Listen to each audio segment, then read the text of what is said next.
All right, welcome back into the podcast. We haven't had this guy on in a little while, and it's always a great conversation. You know him from NFL Network, NFL.com, all the fantasy stuff he does there, and of course the Sick podcast with Adam ranks one of the great Bears podcasts out there.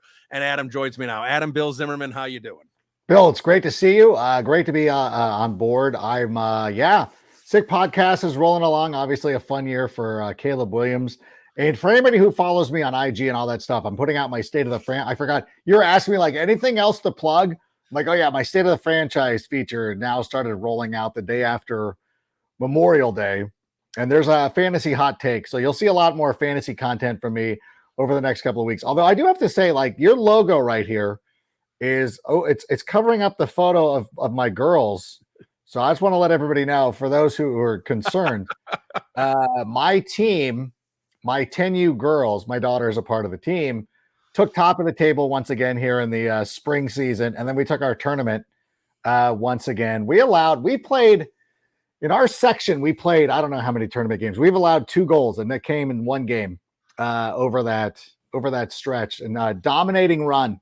I was thinking about this the other day. I'm like, like people play AYSO and they do such a good job of like trying to disperse the talent. I'm like, we've taken every trophy and medal. Like nobody slipped through. Like nobody's getting one. I don't feel bad about that. My team's good though. We had a lot of fun. So that's what I've been doing over the last couple of weeks. But now it feels like after Memorial Day. I used to say after the 4th of July, but really it's after Memorial Day. There's a real focus, especially in fantasy. And then the football stuff hits really after 4th of July. But I'm in the middle of it right now, Bill. It's fun. Yeah, no, it's a lot of fun, and we're going to talk some fantasy, because I think the Bears offense, it should be a lot of fun to talk fantasy, unlike years past where it's like, are there any Bears worth having? So it's just Justin, and that was it. Yeah. So we'll talk about that here in a little bit, but I've pivoted a lot to Dynasty. That's where I spent most of my time now with fantasy, is Dynasty. So we can talk about that a little bit too. But I kind of want to talk about last season and into this off season. And I wanted to, I haven't had a chance to talk to you about Justin Fields since all this went down. Of course, now a member of the Pittsburgh Steelers. What was this season like for you as a Bears fan watching him? Because I think all of us had massive expectations at the start of the year. And I think some of us rode through all the way through 18 weeks and was still hopeful. Other of us lost faith earlier. Kind of where were you on, I guess I'll call it the Justin Fields roller coaster? Yeah, I don't want to be unfair to Justin Fields, because easily in hindsight now, especially with Caleb Williams, to be like, well, I was on board with Justin Fields, and I was even looking back, looking at a bunch of tweets like Justin Fields is my quarterback. And I'll support the quarterback of the Chicago Bears. That's always going to be my thing, because people were like, well, like you were a big Justin Fields guy. I'm like, yeah, because he was the quarterback of the Bears. But I really was hopeful. And I guess now it's probably more hope than anything else. Hopeful that he was going to develop. Even to the point, like, I didn't think it was a terrible idea to stick with him one more year. Just to kind of like just imagining the amount of draft picks the Bears could have gotten for just doing what they did, even to the point of like, they could have maybe even ended up with somebody like JJ McCarthy or somebody like that. Had they played their cards right, got multiple 1st round picks. But I also was of the mind of like, if you want to go with Caleb Williams, and this was something that as I started watching more, like I watched Caleb Williams as a fan at USC, but as I started watching him more as a prospect, I started getting like more on board of like, yeah, I'm cool with this as well. And I know that Carmen Vitale was always like even back in October and stuff like that, she's like, they got to go with Caleb Williams. And I'm like, let's not be that hasty. But then, as you watch him more, you're like, okay, I'm also, I understand the science of both of this. So I do, I'm looking forward to what we're going to get with Caleb Williams. And I think that they did a great job of building a roster, and a roster that should be pretty successful regardless of who the quarterback is. And so I feel pretty good. It was a wild ride. I'm just glad that it's over. And this is a thing too. I know that I said, listen, I go, what they're doing with Caleb Williams feels different. And then all the haters come out like, you said that about Justin. I never said that about Justin Fields. I said I was hopeful of the player, supported the player. I never felt like the organization was giving him the right opportunity. That's where the big difference is. When you think about when Justin Fields took over, even you go back to Mitch Trubisky, there was always a veteran looming to where it's like, oh, great, what are we doing here? Like Mike Glennon wasn't much of a looming veteran presence, but still you had signed him to an offseason contract. Andy Dalton, not quite, but still, and Nick Foles, like you're bringing in veterans, like you're not giving him a fair shot. And so with Caleb Williams, what I was talking about was that this is a clean slate. There's nobody's sitting there clamoring for Tyson Bagent to start over Caleb Williams. There isn't a Gardner Minshew. Like even if you had brought in Gardner Minshew, there would still be people like, yeah, maybe we should play Gardner for 8 weeks. And then you're like, oh no, just let Caleb go out there and play. And that's what I'm talking about. Like like the notion of the Bears will ruin another quarterback, that is out the window. Now there is a possibility that Caleb Williams isn't the guy that we think that he is, but that's a different thing than the organization failing him.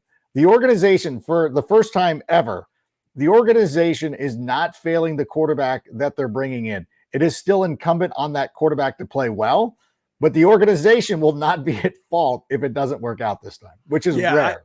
I agree. And that's the one thing I've looking in hindsight on Ryan Poles and how he handled Justin Fields. Yeah. And I remember that first year with Ryan Poles, I was genuinely furious with what he was doing because my mindset at that point was you need to support Justin Fields. Yeah. And that 2022 season, he did nothing to support Justin Fields at all. Zero.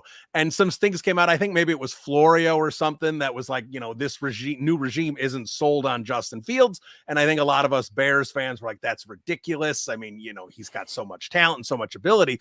But I think looking in hindsight, I think Ryan Poles kind of had that. Well, if it works out with Fields, great. But he made no attempt to support him until finally 2023. He was like, I think that was the year he's like, all right, we're going to give you, a couple weapons, beef up the offensive line a little bit and see if you've got it. But obviously what Fields had to endure in 2021 and then 2022, it was a big hill to climb in 2023. Yeah. He was in the middle of a massive rebuild that he knew that for this team to be successful in the future, they needed as many pieces as possible. And unfortunately for Justin Fields, he was going to have to go out there and kind of face an uphill battle. And he kind of did. It was pretty admirable of how well the offense played in 2022, where they were playing those amazing games where they would score 30 points and lose. And you're like, this is really fun. Like I like this. I actually really enjoyed that season. It was a lot of fun. And then at the end of the year, Houston getting him the number 1 overall pick, which you knew. And it was the right call not to go with Bryce Young. It was the correct call not to go with CJ Stroud. I know how well CJ Stroud played last season, and I still think he's a very good quarterback, but we need to see that over the long term. And CJ Stroud would be playing with the Bears of last season without DJ Moore. So that to me is what people like. Would you rather have Caleb Williams and DJ Moore or CJ Stroud? I think it's a pretty easy call to make, regardless of what happens. So for me, I thought that like they kind of like Justin had to do a lot of it on his own and he didn't. And I thought in 2023, looking back objectively, I think it goes back to the Green Bay game where you're just like watching that game and the Bears defense played so well and they were without Jalen Johnson. People forget this. Like Jalen Johnson was not playing in week 18 and they held the Packers to 17 points. And people look at that, they're like, well, Jordan Love and I'm like, Jordan Love didn't look great. And they created like turnovers. They stopped them. Like they did a pretty nice job. But at the same point, Justin Fields wasn't doing anything. Like we couldn't take advantage of it. And that to me, going into the offseason, it was really difficult to be like, when people would point to that game, you're like, yeah, that was one that sort of should have, like, it would have been different if we would have somehow lost like 35-38 or something crazy like that. And I think it's probably for the best that they didn't win because then the debate for Justin Fields would have been even more fervent. And so for me, things happened the way they did, but I think that eventually you came to the right conclusion. And unfortunately for Justin, I will say you probably didn't get a fair shake. And I feel that that's unfortunate, but you know what? That's the way this business works. And there's a lot of quarterbacks through a lot of years who wound up in spots where you're like, oh, if he would have, I think back to like, what if Rodgers would have had 3 years of Mike Singletary, or however many years Alex Smith was there, and then had to deal with Colin Kaepernick before, he got an opportunity to take off. What if Alex Smith got to sit behind Brett Favre for 3 seasons before he became a starting quarterback? A lot of that stuff matters. Yeah. And so for Justin, it was an unfortunate circumstance, and I'll be rooting for him in Pittsburgh, obviously, because I want a 4th-round pick, but I'll still be rooting for him. And unfortunately, it didn't work out. And now it's time for Caleb Williams. Yeah, and I think most Bears fans share that sentiment with you, and that's really the bottom line. Is it didn't work out here, and if the Panthers selected C.J. Stroud and won 6 games last year and had the 7th or 8th pick, we might be having an entirely different conversation. But reality is, Caleb Williams is here, and look, I'm very excited for it. And a lot of people have been talking about, and you talked about it before, this supporting cast around him. And that's what's so fun, is that this is a ready-made situation.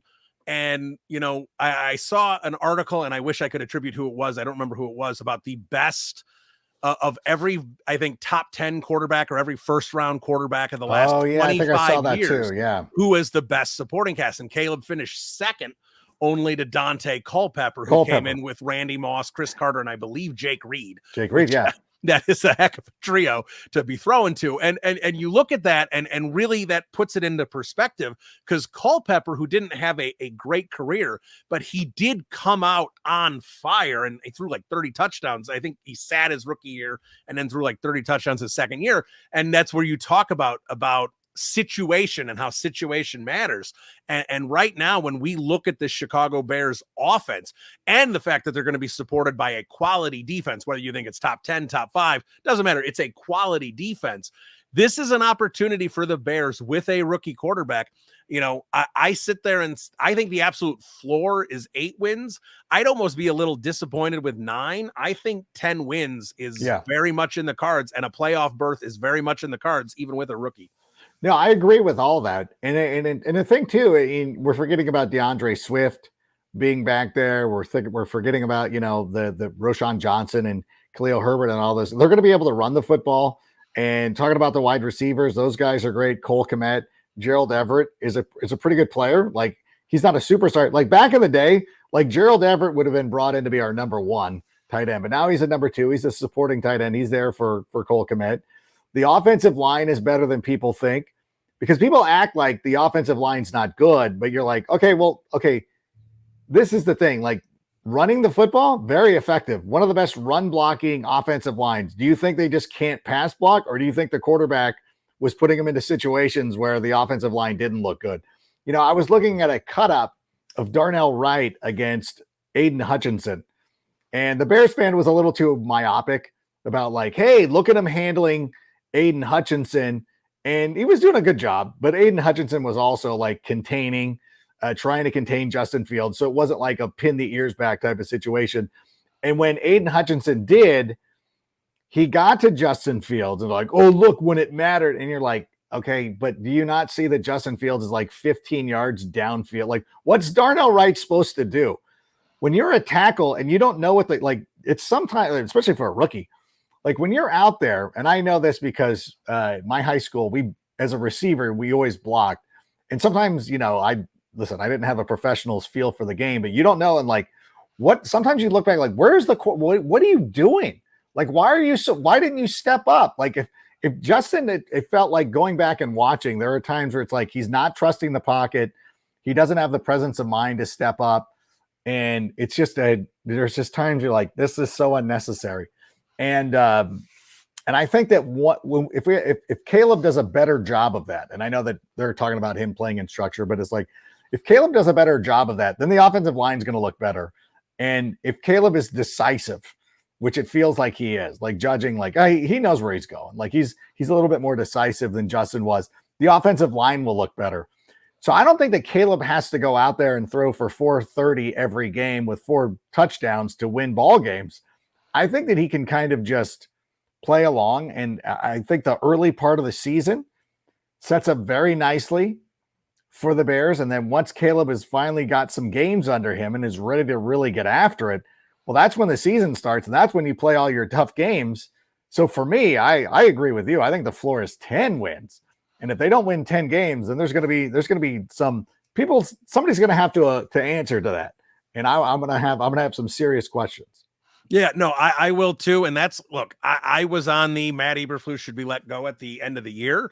And like, he's here. So now I'm fully in support of Matt Eberflus because I do not want to repeat the 2021 cycle where he's getting fired and a new coach has been brought in here in Caleb Williams' second year. I'm all about supporting the quarterback and having success there.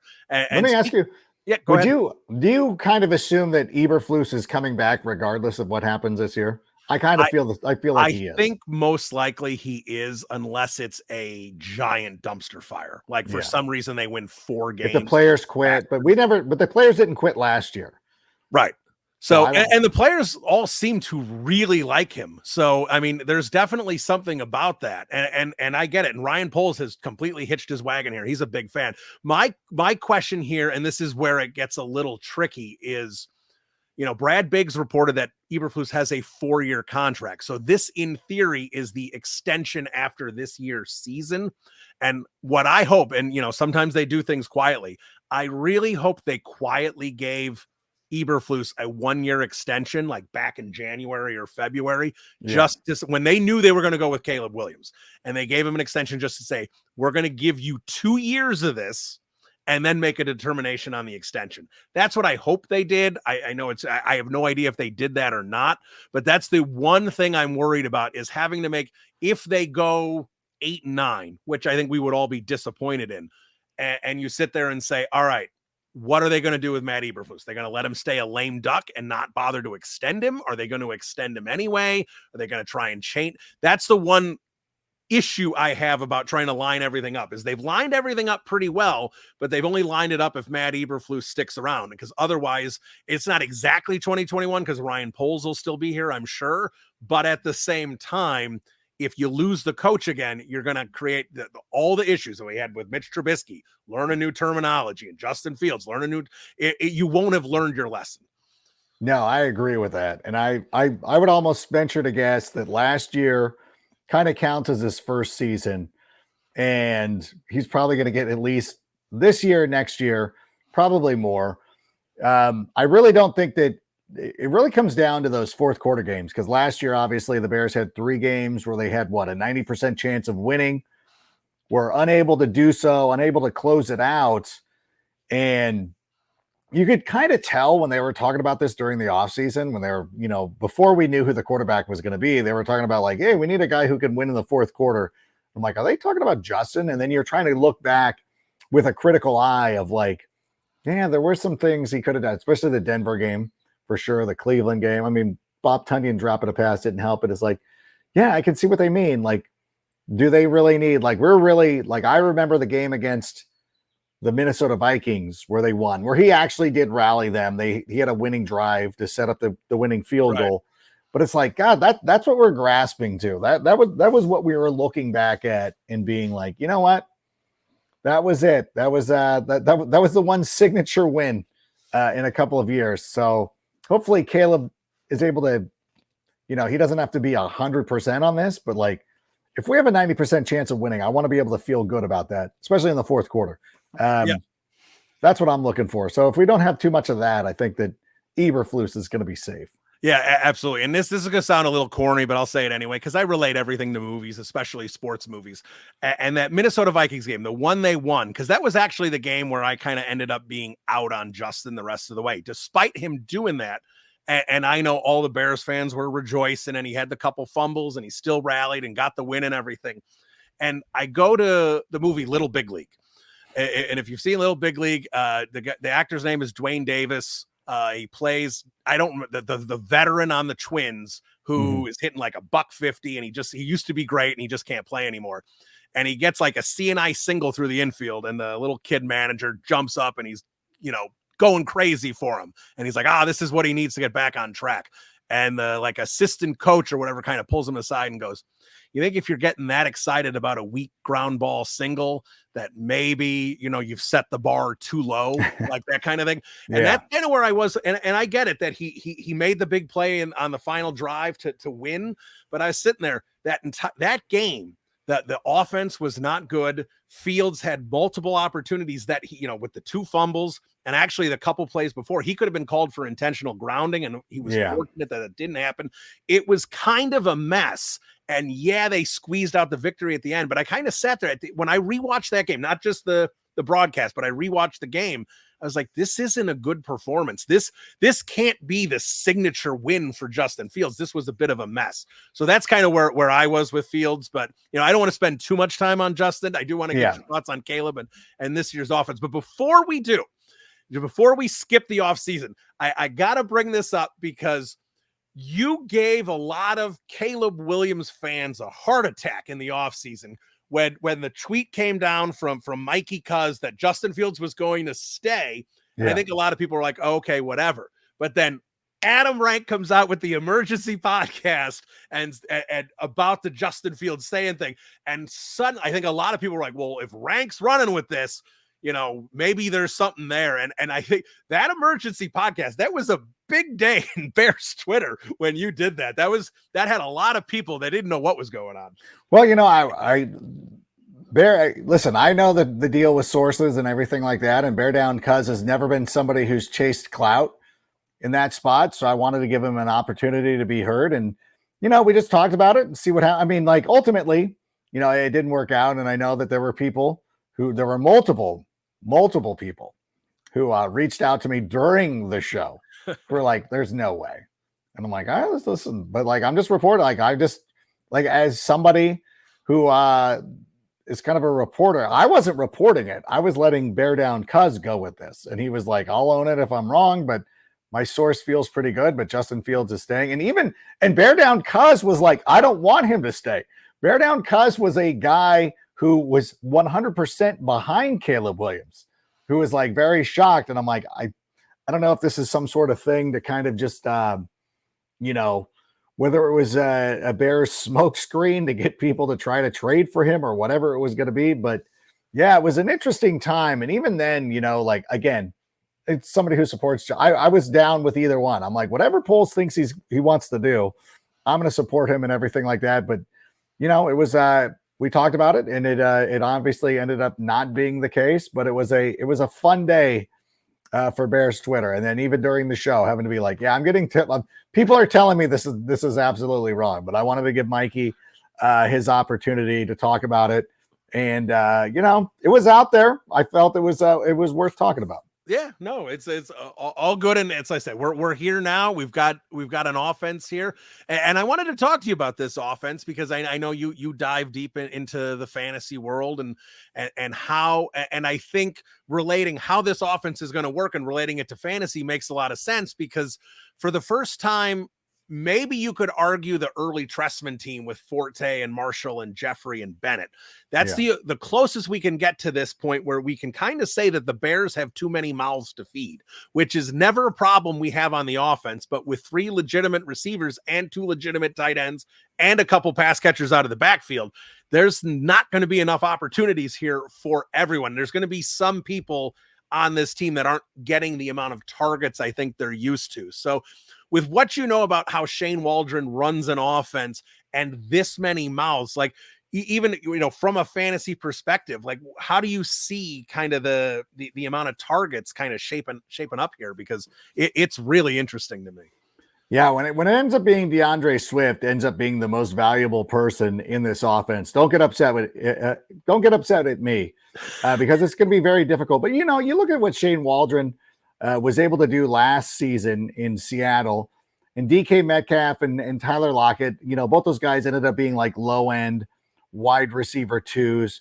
I think that's where the expectation needs to be for these guys. I truly believe that DJ Moore is a top 5 receiver. And I was talking about this with somebody, I think it was last week, where I was talking about CeeDee Lamb possibly being, the number 1 pick in fantasy this year. People are like, oh, I thought you said DJ Moore was better. I'm like, well, yeah, DJ Moore was in Dallas and CeeDee Lamb was in Chicago, the conversation would be like, is DJ Moore the number one wide receiver in fantasy? Because he's going to get 200 targets.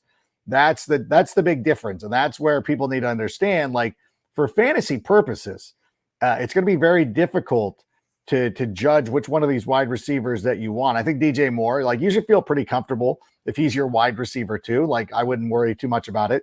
And I know before we came onto the show, you were talking about Dynasty. Now, for Dynasty, Rome Odunze is going to be the guy that you're going to want from here on out, because I think he's going to end up establishing the most chemistry with Caleb Williams. And as much as I love Keenan Allen, I think Keenan Allen is a great player, and he's coming off a contract season. You know, his role is going to be that guy who catches a 9-yard pass on 3rd and 8, who you just are like, oh, it's so annoying. Like, you think that you have the Bears pinned in, and then it's like, oh, there's Keenan Allen. You're like, son of a gun. Like, not us. We'll be happy about it. But you understand, like, and by watching the Packers or some of the other great teams in recent memory with the Chiefs and all that stuff, like, there is always that one player who is super annoying where you're just like, oh my God, like, okay, we got DJ Moore covered, we got Roman, and then why is Keenan Allen wide open? There's going to be a lot of that, which I don't think is going to be great for consistent fantasy points, which is going to make this troubling for a lot of people. But at the same time, you know, having to judge this, Keenan Allen, I don't want to be on, I don't want to be on a headline being like, avoid this player. But I think that DJ Moore ends up with the most targets over the course of the season. But I think by the end of the year, Rome Odunze is going to be the person that you want to rely on the most, because he's going to be able to kind of escape coverage, you know, similar to what Justin Jefferson went through during his first season with the Minnesota Vikings, where Adam Thielen was on that team, and Adam Thielen draws the number one guy. They put a slot corner. Slot corners have become really important in the NFL. We saw that. You know, we see that with Kyler Gordon. Yep. You know, it's like, it's no longer a throwaway, like, you're the 3rd best corner. Sometimes the best corner is the slot corner. So if they're rolling coverage towards DJ Moore, they got their prime slot corner on Keenan Allen. That means there's going to be a lot of one-on-one opportunities for Rome Odunze to go out there and do what he does best and win those one-on-one battles. And at some point, that's going to be what Caleb Williams is going to be relying on, that and Cole Kmet. So Cole Kmet's fine. Like, he's not going to be consistent enough for you. But at the same time, he'll still be pretty good. He'll still end up being he'll still be a tight end 1 in most fantasy formats. So it'll be it's kind of disappointing, but it's also finally, you know, a good problem for us to have. What it really means is, like, Caleb Williams probably ends up being a better fantasy option than a lot of people are going to be giving him credit for, because, you know, people are like, oh, rookie quarterback, he's got to learn and do all this stuff. But I think that he's going to obviously have a bevy of talent to throw the ball to, but he's also going to be probably relying more on his athleticism than he did at USC. And I think we're probably going to see, I don't think he's going to be Justin Fields running the ball out of the pocket, but I think Caleb's going to add enough running to his repertoire to actually make him a really attractive option. And as I'm sitting here going through my fantasy drafts and I'm getting my quarterback, and I would prefer to spend a little bit more on a quarterback than a lot of people. I'll fire in early on Patrick Mahomes because I love having the reliability, but I'm going to be rostering Caleb Williams a ton because I think it's important to have him, because I really do believe by the end of the season, he is going to be a very, very valuable commodity in fantasy, and you're going to want him on your roster. All right. Well, since you're talking Caleb, I had a Keenan Allen question. I'll do Caleb first here. So if we're talking a traditional single QB league, obviously if you're in one of like a super flex is different. That changes things. But if you're in a single QB league, you know, a 12-team league, you think you have Caleb Williams as like a high QB too? All right, I'm pulling up the list here. All right. Just so I make sure that I'm not missing anybody. Okay, whatever. Okay, people are being ridiculous about Justin Herbert. I'm going to say that right off the bat, but I think that, you know, I obviously, oh God, these are weird. I'm actually looking at Fantasy Pros rankings because I'm just curious as to what they have. They have Anthony Richardson very high. Yeah, so he's right there. His average draft position right now, he's coming off the board as the quarterback 15, 15. which in 12-team leagues, I'll be the third, ahead of Trevor Lawrence, which I think is kind of a mistake, ahead of Jaden Daniels, I believe is accurate, ahead of Kirk Cousins. Okay. I would say yes. Aaron Rodgers, no. I would actually still take Aaron Rodgers ahead of him. Matthew Stafford, I think Matthew Stafford is a really good option this year. Yeah, there's a lot of good quarterbacks out there. So again, I'm probably going to wait, and this is the thing. So if I end up with somebody, even if it's Jalen Hurts, Josh Allen, I would rather have those because I know like Anthony Richardson goes super high, so they have him. If CJ Stroud is the quarterback 5, like I would rather not do that. I love CJ Stroud. I think he's a good player, but I think that people are really rushing to make him it's good. I mean, he was good. Like he's a good player. And I know Jordan Love gets the benefit of the doubt after 3 games. He was like, oh, he's in the Hall of Fame. Like Packer fans are already acting like he's in the Hall of Fame. But we did it again. I'm like, okay, if you think so. But I think like where he's going on that board, I feel pretty comfortable with it. Although I will say this, and I haven't been looking at Fantasy Pros too much. I'm shocked that I guess it's the Harbaugh thing, lack of weapons. All right, I kind of get it. I don't know. Maybe that's an interesting one. I didn't think I'd have to make the decision between him and Justin Herbert, but I think for the upside, I kind of like it. Actually, you know what? I will make this. I would take him. I just don't want Justin Herbert. I guess because the receivers are that bad. Like it's really a tear. Like that situation in LA. I'm actually going through my preseason predictions right now, and I didn't put a good one on the Chargers. And everyone's like, well, Harbaugh in his first year. I'm like, I understand, but he was 4-8 in his first year at Stanford. And I think he's in I think his situation is more like it was at Stanford than it was when he was walking into the San Francisco 49ers. So for me, I think Caleb is that low end, high end quarterback too. That you really do want. But it's risky that if you are taking a chance on Anthony, I don't like the idea of going Anthony Richardson and Caleb Williams because that's too much risk for me. And they're probably going to be too similar point production wise because it's like, oh, now you're going to have a decision to make. Like I would rather be in a position where you have Patrick Mahomes and then no matter how well Caleb Williams is playing, I'm never tempted to start him because I know that my guy's rock solid. Like I know the way, nope, I don't want to sit here and have to make this decision every week. And people get into these things like let's say you had Jared Goff. You have Jared Goff and Caleb Williams where you have to study, you have to spend too much time trying to figure out who is the guy that I want, as opposed to I have a rock solid number 1. I've got Josh Allen. I don't have to worry about it. And if Caleb Williams is good, I keep him on my bench. And at some point I can trade him to somebody who eventually needs a quarterback, which always happens. I remember that a couple of years ago when it was Rodgers first. It was the year they drafted Jordan Love.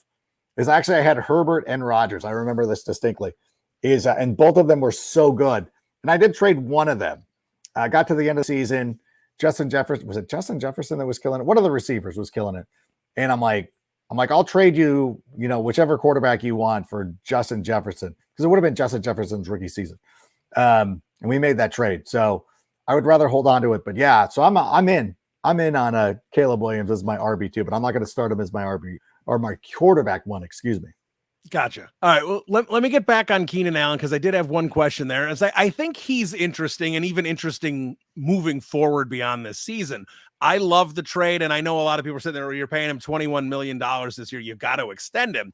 I look at that differently because I look at when they made that trade, there was really no free agents left, at least big time free agents. So the Bears had all this money that they weren't really going to be able to spend. It was just going to roll over in the next season.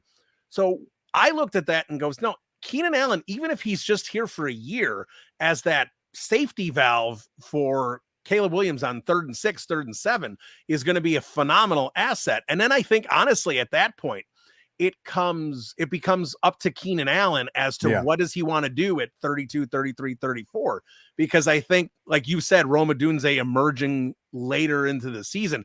I agree with that.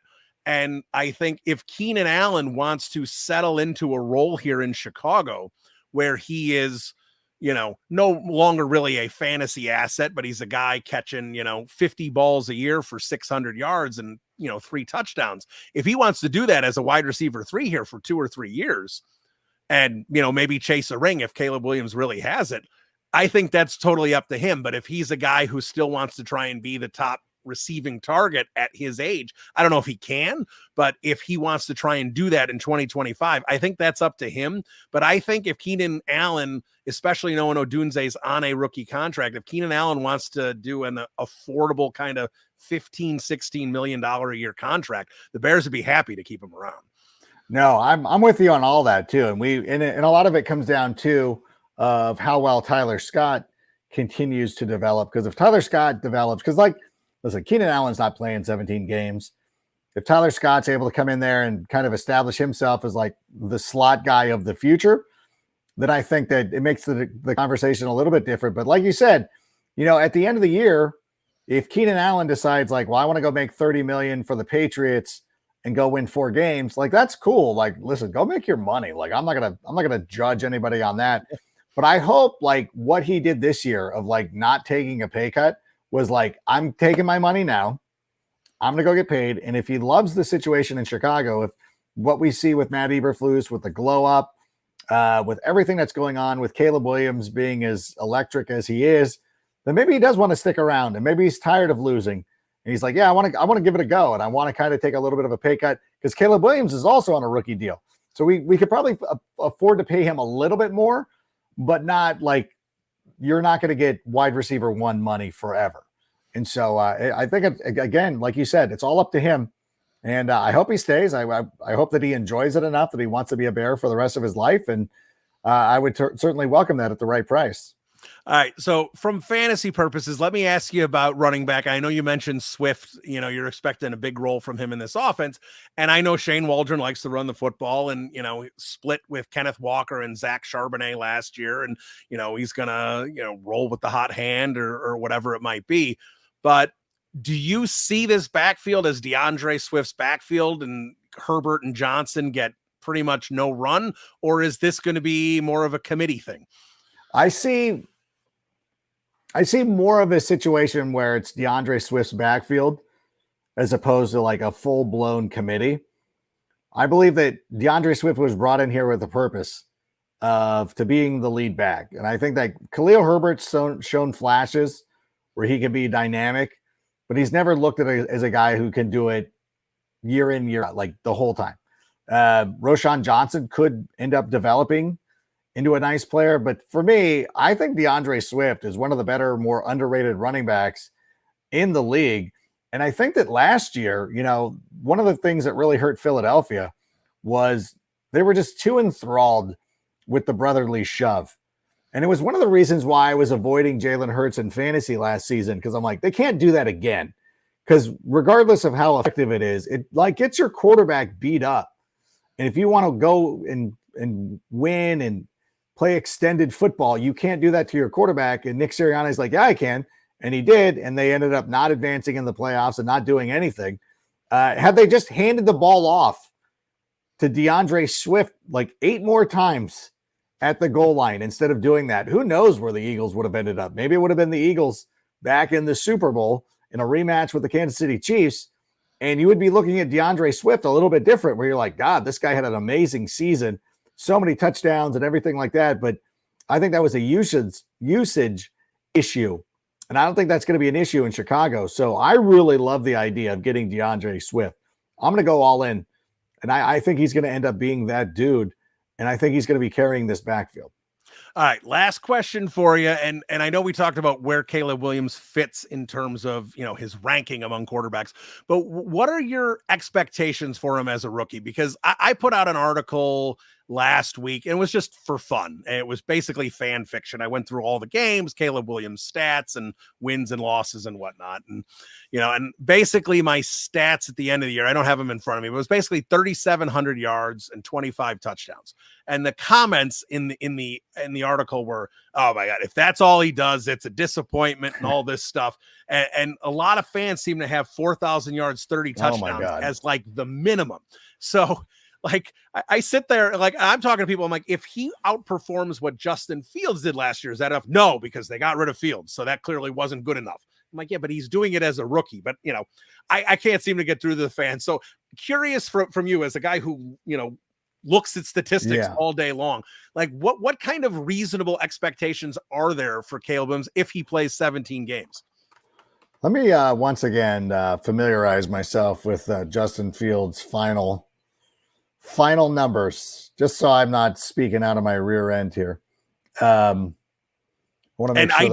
did calculate Fields' numbers when I was talking to someone. So if he played 17 games, I think it would have been 3,300 yards and 21 touchdown passes. Yeah.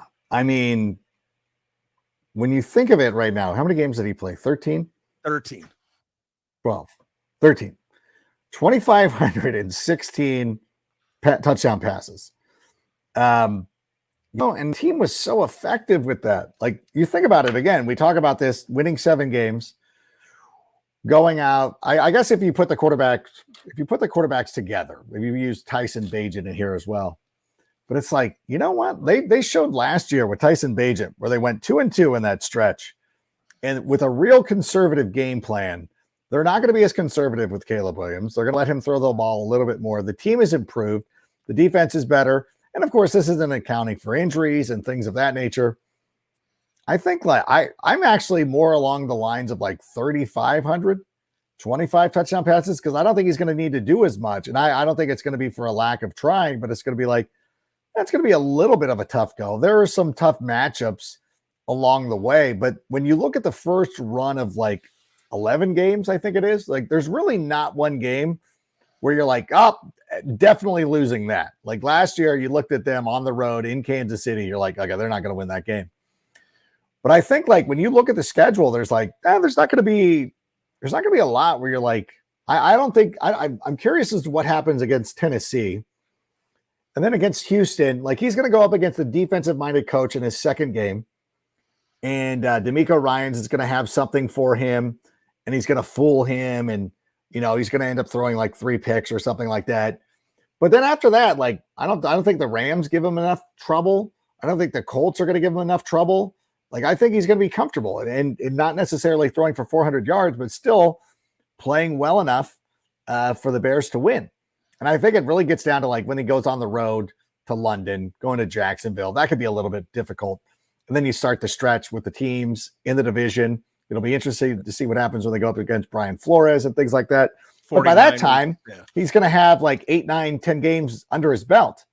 So it'll be fine. Like but again, like I don't expect him to be a world beater. So yeah, I think that if he tops 3, I would even say if he gets over 3,000 yards, over 20 touchdown passes, you would consider that a success. And I think that would be enough for the Bears to win 10 games. So at least, because I don't think he needs to do as much as people are thinking. Like he doesn't need to carry this team like some quarterbacks would have to carry a team. So I think that's a reasonable expectation. And I think that's what people should be expecting. Yeah, no, I'm right there with you. I think we're on the same page there. And that's the thing. I think, because of all the hype he received, there's just some fans who are just expecting him to, come in and look like, Aaron Rodgers did in his MVP season. So, yeah, and there's going to be growing pains. That's just how it is with every rookie quarterback. So for sure. There he is. Adam Rank, of course, follow him on Twitter/X. And of course, the Sick podcast with Adam Rank. You can check that out there. And of course, his State of the Franchise. Make sure you check out all that stuff, all his content. You can get it. What are your handles on all your platforms? It usually is at Adam Rank. There is a guy in London who is squatting on my Instagram. So that's at Adam Rank NFL. But for the other ones, it's Adam Rank. At Adam Rank on Twitter, TikTok, And someday maybe Instagram, but we'll see. Yeah, no, I've never been able to get any good handles. So I got the middle initial one here for once I change my handle when but yeah, I emails. No, there's too many Bill Zimmermans in the world. Yeah. You can't get the good ones. So there he is. Adam, thanks for so much time. That was a fun conversation, and we'll do it again soon. Yeah, thanks for having me. Let's do it again.